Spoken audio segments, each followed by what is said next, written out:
So we have our last presenter with us, the very famous person of this conference. All of you know.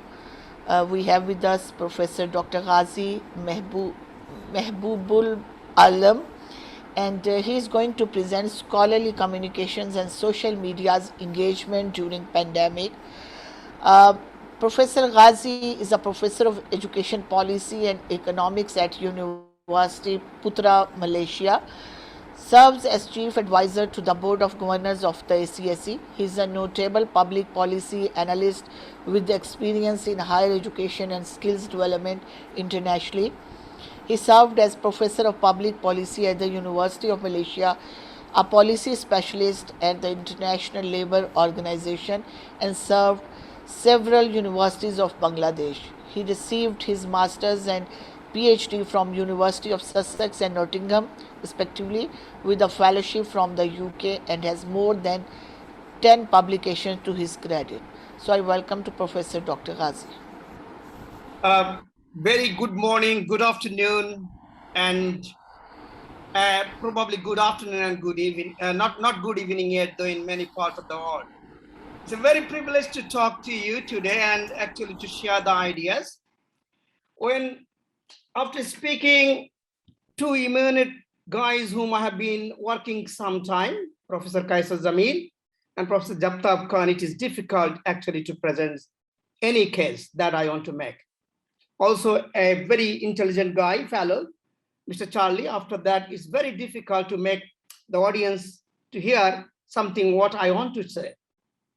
Anyway, I'll try to bring different perspective as I pose different background, not like Professor Japtab Khan and Kaisar Jamil, because both of them are pure scientists. I myself is basically a social scientist, so to speaking, more on philosophical aspect. So difficult sometimes.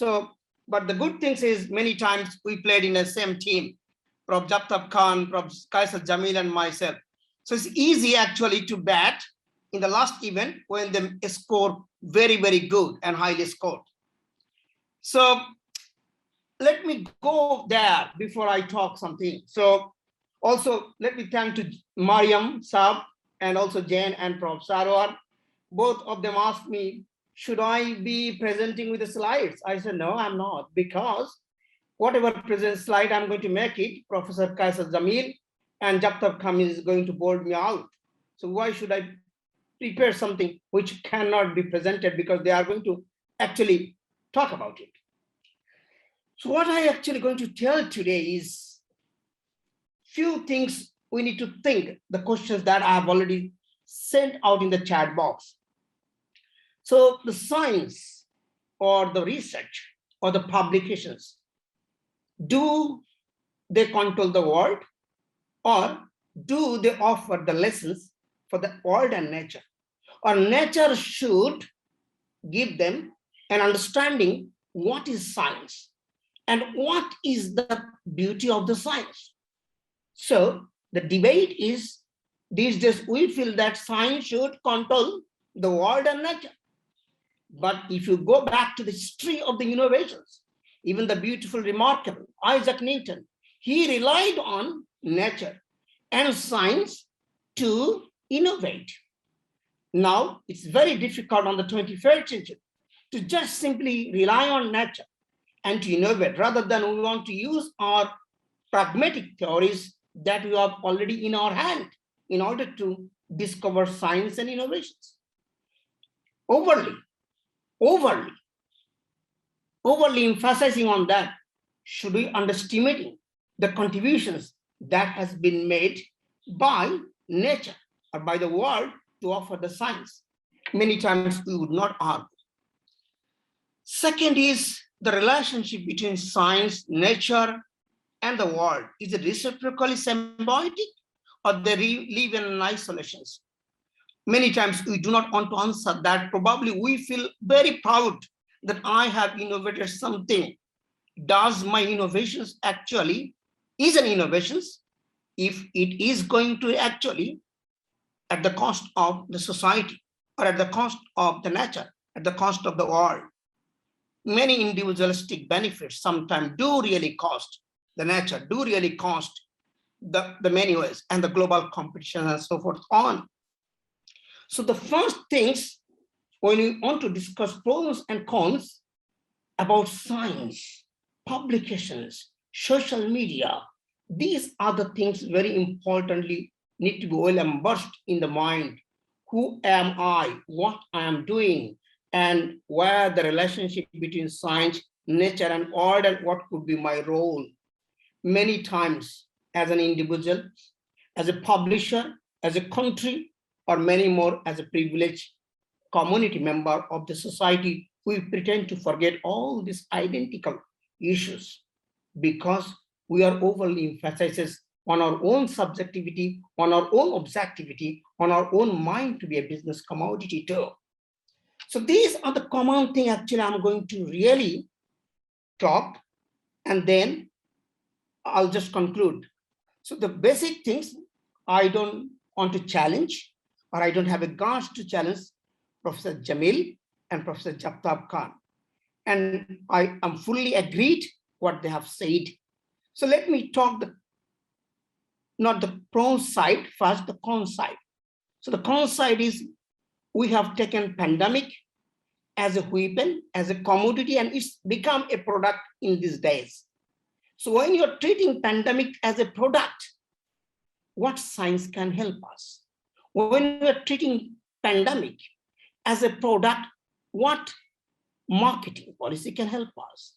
When we are taking pandemic as a matter of competitions to show or to boost our personal gain or the societal gain or even the journal's gains. Now let me ask you very striking questions. Journal does knows that they are publishing quite a lot on the substantial ground of pandemic. They definitely need to ask, people cannot go outside. People cannot do anything. They can only make some collection of the data through the archive. Is it actually enough to publish or to materialize science? I believe scientists himself know, herself know, publisher know, many people know. But basically what happens? Most of them, they try to make their personal life as an organizational personal life, as in life of the individualistic life, and many more, they want to import themselves and they wanted to get credit of that. But the damage is already been created. Now, when you publish something, even you retrieve, it doesn't make any sense to me, because why it doesn't make any sense to you? You have already created the damage. And the damage is many more, because from your ideology, it has been converted into the social science, it has been converted into the social media too, and this transmitted and go forth and so forth on. So be retrieve, you can do that, but who is going to follow the retrieve? How many scholars understand the meaning of the retrieve? How many journalists understand the meaning of retrieve? So is prevention is, again, I'm an old orthodox model, prevention is better than cure. The journal did not take pandemic as that, as an understanding. Prevention is better than cure. Should I be go for quantitative? Should I be go for qualitative? Or should I publish? What should I be publishing? So that did not thought upon a case of individual, me as a researcher, the organizer, as a journal publisher, the editors, the reviewers, or the global competition. So who should be exempted from the blame game? It is an ideology, it is a mental blame game, should be undermined or should be criticized as the blame. Why? Because at the end of the day, we are a community and all the community fails to do so.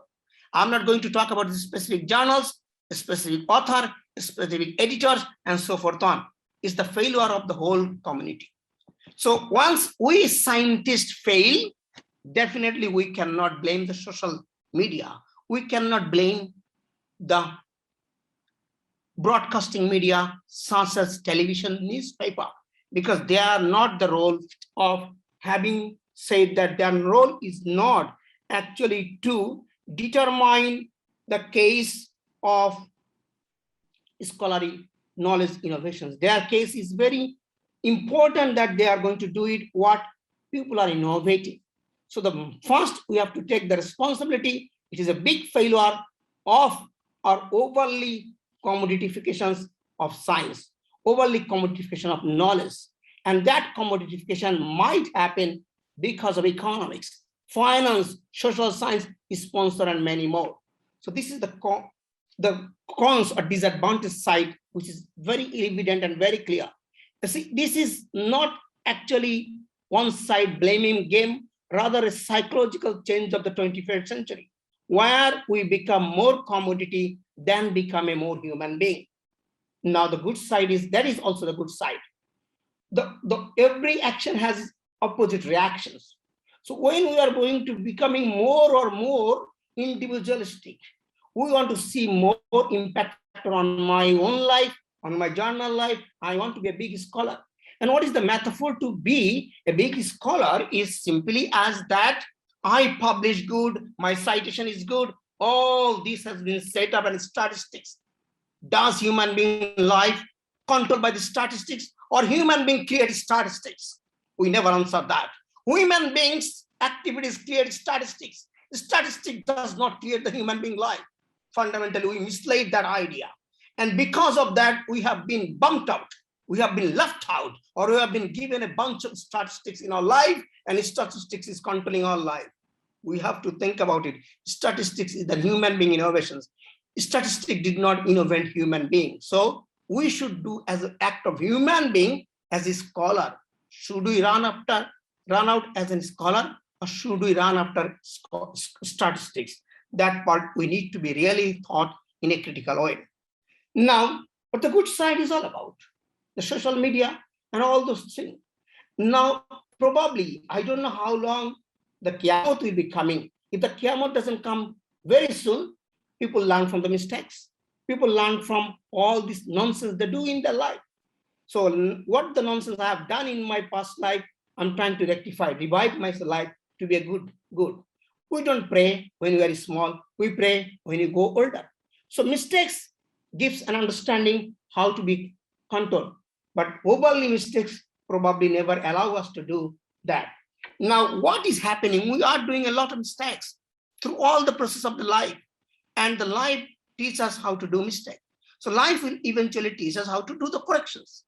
Whether the same generation will do the correction, or the next generation will do the correction, or there will be always mistake by the younger generation, correction will be in the later part when there is nothing to be the control. So the problem is, when we are in a moment of a privilege, when you control the world, when you have a leadership, when you have a brain, and all those things, we want to actually control overall everything that we want to do.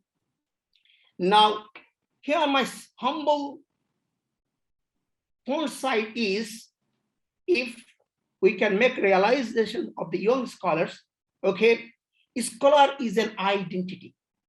And at the end of the day, your scholarism, not for you. Your scholarism is not for yourself, not for the statistics. Your scholarism is for the world. And world is the best teachers, best group to actually give you the metaphor, give you the analogy, give you the lessons. Then probably the scholar will end up being an author, being a writer, and being an editor, and many more. They would play that eventually good role. Having said that, ACSE is a more dominant factor to teach on the techniques of publications, but we remain in the publication ethics. But publication ethics is not a concrete science that people will learn by statistics. Publication ethics is something, when we understand ourselves as a good human being, only you can realize what is publication ethics is all about. So Asian Council is just not a science podium to generate some discourses and to actually help the author in terms of how to publish, how to write, how to increase your citations, how to be a big scholar. Rather, how your scholarly activities is going to work for the world, for the betterment of the world. So all the negativity that has happened around the globe, and that negativity actually learn us or teach us the positivity. Now, actually, we know that cow urine is not a solution. So now who made the cow urine as a solution? And who should be taking as a blame of that? Cow urine probably, I don't believe that is a scientific research. It probably social media, it probably a journalism. But why it has happened is at the end of the day, failure of the science. Science could not solve it, so then something else as an alternative come in. But science should need to tell to the audience, okay, where we are failed, where we are stand. Failure is a part of the science. So scientists has to accept that as a fact and individualistic and commonistic. So this is the end what I wanted to say. If I have time, please, I would like to actually people ask me questions. If I left out of the time. So I love people ask me direct question rather than so that things will be clear. Thank you again, Ms. Mariam Shah. Thank you, the moderator, Rubina, and my beloved friend Japtab Khan, and my beloved friend Kaisar Jamil, and everybody who are involved with the ACSE as an active or as a passive participant.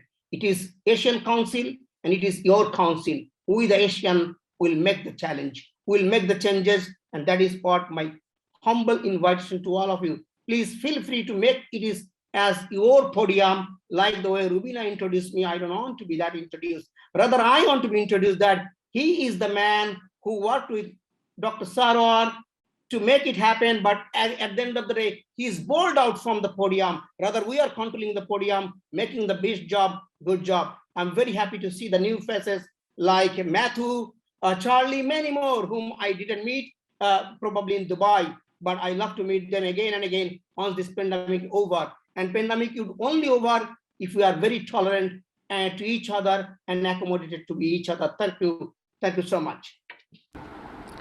So thank you very much, Professor Dr. Ghazi. Your speech was like scientist, because science need to do the discourse analysis for the betterment of humanity. May I request Mariam to open my video? I'm not able to start video. So we should Let see. me check, Dr. Rubina. Okay. You can now open your video. Thank you. So scientists Also, Dr. Rubina, just I need a moment to share the sponsored slide. Okay. You may allow. Yes, please. Thank you. Sponsors are very important.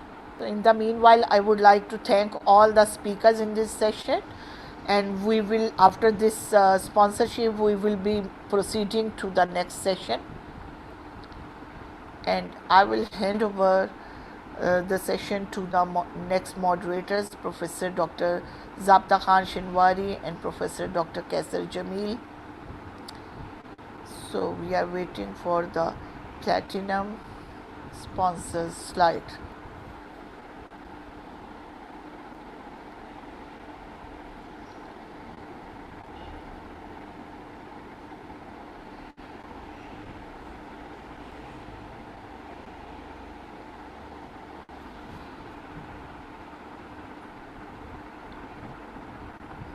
And CNET and open access publisher.